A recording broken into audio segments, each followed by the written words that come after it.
ദൈവത്തിനു മഹത്വം. യേശുക്രിസ്തുവിന്റെ വീണ്ടും വരവും പ്രവചന പഠനവും ഇസ്രായേൽ ചരിത്രം 205-ാമത്തെ ഭാഗത്തേക്ക് ഏവരെയും ക്ഷണിച്ചുകൊള്ളുന്നു.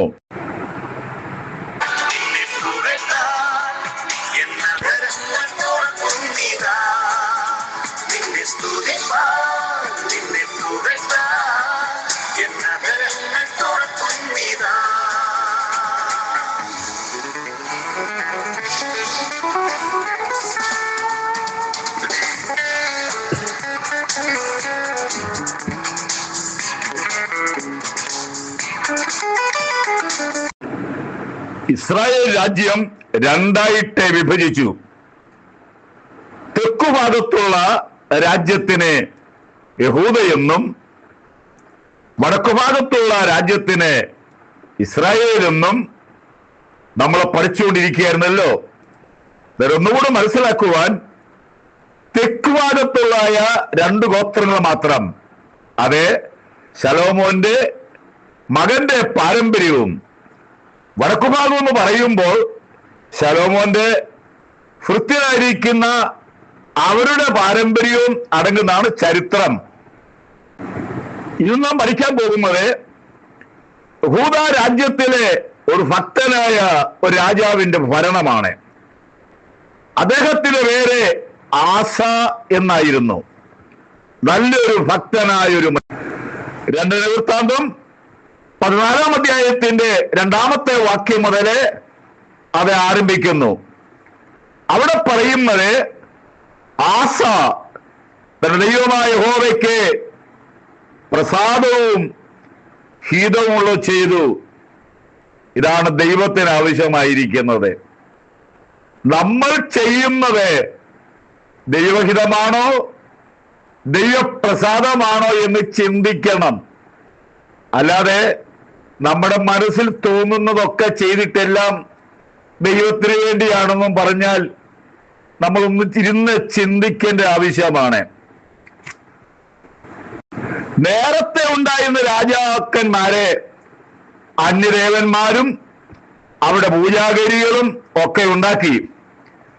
ഇദ്ദേഹം ഭരണമേറ്റ് കഴിഞ്ഞ ഉടനെ അന്യദേവന്മാരുടെ ബലിപീഠങ്ങളെയും പൂജാഗിരികളെയും നീക്കിക്കളഞ്ഞു.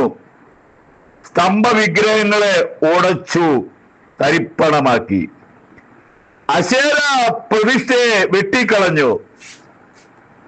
പഴയ നിയമകാലത്തെ ജനമൊക്കെ വിചാരിച്ച ശക്തിയുള്ള ഒരു ദേവിയാണ് അശേര എന്ന് അവർ വിചാരിച്ചിരുന്നു.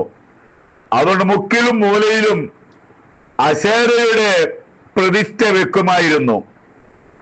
ആസ അതെല്ലാം വെട്ടിക്കളഞ്ഞു എന്ന് പറഞ്ഞാൽ മുഴുവൻ തുടച്ചു മാറ്റി. അടുത്ത ഭാഗം നമ്മൾ ചിന്തിക്കുമ്പോൾ യഹോവ അവന് വിശ്രാമം നൽകി എന്ന് പറഞ്ഞാൽ ഒരു സമാധാന അന്തരീക്ഷമാണ് വിശ്രാമം എന്ന് പറയുന്നത്. ചെല്ലു പറയലേ, എനിക്ക് ഉറക്കം വരുന്നില്ല, പ്രശ്നങ്ങളാണ് എന്ന് പറഞ്ഞാൽ ഇവിടുത്തെ പ്രശ്നങ്ങളെല്ലാം നീക്കിക്കളഞ്ഞു. കാരണം എന്ത്? ഈ പറയപ്പെട്ട അന്യ ദൈവങ്ങളുടെ ശക്തിയെ ഇല്ലാതാക്കിയപ്പോൾ ദൈവം കൂടെ വന്നു. അതാണ് ദൈവത്തിന്റെ പദ്ധതി. നിന്നോടുകൂടെ, എന്നോടുകൂടെ, നമ്മോടുകൂടെ ദൈവം ഉണ്ടാകണമെങ്കിൽ അന്ധകാരത്തിൻ്റെതായ അധിപതികളുടെ ശക്തികളും വാഴ്ചകളെ ഒക്കെ ഇല്ലാതാക്കത്തക്കവണ്ണം നാം പ്രവർത്തിച്ച ദൈവം നമ്മോടുകൂടെ ഉണ്ടായിരിക്കും. ദേശത്തെ സ്വസ്ഥതയുണ്ടായി. ഒരു രാജ്യം സ്വസ്ഥമായിട്ട് മുന്നോട്ട് പോവുകയാണെങ്കിൽ ആയിരക്കണക്കിന് പ്രാർത്ഥിക്കുന്ന ദൈവമക്കൾ ഉണ്ടെങ്കിൽ രാജ്യത്തിന് സ്വസ്ഥതയുണ്ടാവും. ഈ രാജ്യത്തിന് സ്വസ്ഥതയുണ്ടായി. എന്നാൽ ഇതൊക്കെ ചെയ്തപ്പോൾ പിശാചെ മര്യാദക്കിരിക്കുകയില്ല, അടങ്ങിയിരിക്കുകയില്ല എന്നും കൂടെ ഓർക്കണം. അതുകൊണ്ട് പിശാച് വന്നിട്ട് നമ്മളെ തകർക്കുകയില്ലെന്നും അവന്റെ കുറെ ഏതെങ്കിലുമൊക്കെ ശക്തികളൊക്കെ കാണിക്കുമ്പോൾ മാത്രമേ ഉള്ളൂ എന്നും കൂടെ ചിന്തിക്കണം. എന്നാൽ അടുത്ത പറയുന്നത് ഈ അന്ധകാര ശക്തികളൊക്കെ ആഞ്ഞടിക്കാൻ തുടങ്ങി. ദൈവം കൂടെ ഉണ്ടെങ്കിൽ നമുക്കൊരു പ്രശ്നവുമില്ല. 2 വൃത്താന്തം 14 വാക്യം. അനന്തരം എന്ന് പറഞ്ഞാൽ ഇതെല്ലാം ചെയ്തതിന് ശേഷം കൂശ്യനായ സേരഹെ 10 ലക്ഷം ആളുകളും 300 രഥങ്ങളും ആ യാസയ്ക്കെതിരെ വന്നു. ലോകത്തിൽ എവിടെയെങ്കിലും 10 ലക്ഷം ജനങ്ങൾ ഒരുമിച്ച് പല പ്രാവശ്യമല്ല, ഒരു മാസം കൊണ്ടല്ല, ഒറ്റ പ്രാവശ്യം കൊണ്ട് 10 ലക്ഷം ജനങ്ങളെ നമുക്കൊന്ന് എണ്ണാൻ പറ്റുമോ? അവരെണ്ണിക്കഴിഞ്ഞു. അവര് ആസയ്ക്കെതിരെ വന്നു. പക്ഷെ ആസയുടെ കൂടെ അധികം ആളുകളില്ല. ഏകദേശം 2,80,000 പേരേ ഉള്ളൂ. ആസയ്ക്ക് മനസ്സിലായി, യവന്മാര് വന്നു കഴിഞ്ഞാൽ എന്റെ രാജ്യം ഇല്ലാതാക്കും. ആസ ഒരു പ്രാർത്ഥനാ വീരനായിരുന്നു. അതാണ് അടുത്ത കാര്യം. പ്രാർത്ഥിക്കുന്നവരെ നിന്നെ തകർക്കുവാൻ ലോകത്തിന്റെ ഒരു ശക്തിക്കും കഴിയുകയില്ല. നീ ഒറ്റയ്ക്കായിരിക്കാം. നിനക്കെതിരെ ഒരു വലിയ സമൂഹം വന്നെന്ന് വിചാരിക്കാം. പക്ഷേ പ്രാർത്ഥിക്കുന്നവൻ പരാജയപ്പെട്ട ചരിത്രം ബൈബിളിലില്ല, ലോക ചരിത്രത്തിലില്ല. അതും പ്രാർത്ഥിക്കാൻ തുടങ്ങി. ദൈവമായ യഹോവയോട് നിലവിളിച്ചു. അതാണ് നമ്മുടെ ഭാരങ്ങൾ വരുമ്പോ ദൈവത്തോട് നിലവിളിക്കുക. Praise the Lord. നമ്മുടെ പ്രശ്നങ്ങൾ കടന്നു വരുമ്പോൾ നിലവിളിക്കുക. അദ്ദേഹത്തിന്റെ വാക്കുകൾ കേൾക്കണം. ബലവാനും ബലഹീനനും കാര്യമുണ്ടായാൽ സഹായിപ്പാൻ നീ മാത്രം. അദ്ദേഹത്തിന്റെ പ്രാർത്ഥന എത്രയേ ഉള്ളൂ എന്ന് പറഞ്ഞാൽ, ഞങ്ങൾ ബലഹീനരാണ് ദൈവമേ, അവൻ ബലവാനാണ്, അതുകൊണ്ട് കാര്യം തീർപ്പാൻ നീ മാത്രം. ദൈവമേ സഹായിക്കണമേ. അടുത്ത പറയുന്നത്, ഞങ്ങൾ നിന്നിൽ ആശ്രയിക്കും. ദൈവത്തെ ശക്തിപ്പെടുത്തി. എന്നിട്ട് പറയുകയാണ്, അവൻ ഇങ്ങോട്ട് വരുന്നുണ്ട്. സേര ഇങ്ങോട്ട് വരുന്നു, പേടിച്ചോടുന്നില്ല. നിന്റെ നാമത്തിൽ അവന് നേരെ ചെല്ലുന്നു. ഇതാണ് ദൈവത്തിന്റെ പവർ. ദൈവത്തിന്റെ നാമത്തിൽ.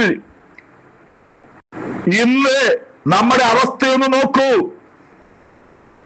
വല്ലാത്തൊരവസ്ഥയായി മാറിയിരിക്കുകയാണ്.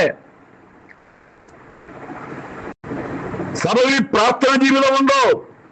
വഴക്കും വക്കാണവും കേസും കൂട്ടവുമായി പോകുന്ന ഒരു തലമുറയുടെ നടുവിലാണ് നാം ജീവിക്കുന്നത്. ഓർക്കുക, പെന്തക്കോസ്തിന്റെ പവർ വെളിപ്പെടാതെ വണ്ണം ഇന്ന് ഓരോരോ പ്രശ്നങ്ങൾ, വഴക്കുകള്, കേസുകൾ മുന്നോട്ട് പോകുമ്പോൾ അതിൽ നിന്നൊക്കെ പിന്മാറുക. എന്നെ കേൾക്കുന്നവരെ ഒന്ന് പിന്മാറുക. അത് നമുക്ക് നല്ലത്. അതിന്റെ അവസാനം നോക്കുക. തന്റെ അവസാനത്തെ പ്രാർത്ഥന, മർത്യം നിന്റെ നേരെ പ്രബലപ്പെടരുതേ. അപ്പോൾ ആസയുടെ മുമ്പിൽ കൂശ്യനായ സേരഹെ തോറ്റുപോയി. 10 ലക്ഷവും കൊല്ലപ്പെട്ടു. ആരും ജീവനോടെ ശേഷിക്കാതെ പട്ടുപോയി. കാരണം നമ്മുടെ ദൈവം നമ്മോട് കൂടെ ഉണ്ട്. ലോകത്തിന് ശക്തികളെ വരട്ടെ, നമ്മ എന്തെല്ലാം മനവും ചെയ്യട്ടെ, ദൈവം നമ്മോട് കൂടെ ഉണ്ടോ? നമുക്കായിരിക്കും ജയം. യേശു വരാറായി. ഒരു വലിയ ഉണർവിന് പ്രാർത്ഥിക്കുക. ഭാരതം ഒരു വലിയ ഉണർവിന് പ്രാർത്ഥിക്കുക. ദൈവം നമ്മളെ അനുഗ്രഹിക്കട്ടെ.